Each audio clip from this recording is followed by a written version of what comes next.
Motive-toi ndeko na nga, motive-toi mama. 6h17 nga nabimaki déjà 4h45 kosala sport, ngai oyo nazozonga nake kosala boccupation nango kokipe bana na nga kolamba kokende mosala, me nazwi temps na ngai lala avant lamuka. Motive-toi, ozala na mbongo okosala de sport, ozala na mbongo okosala de sport te, motive-toi sala sport.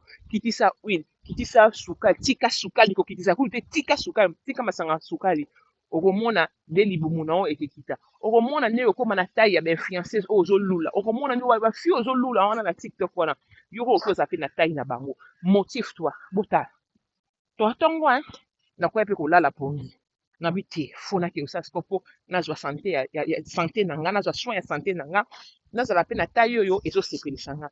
Mama motive toi, ndeko mwasi motive toi, eza nango magie te. Bataille wana bao bakende nango opération, mais biso tokende nango na sport. Et puis ntango ozosala sport okóma na souffle, ozo koevite bamaladie ebele.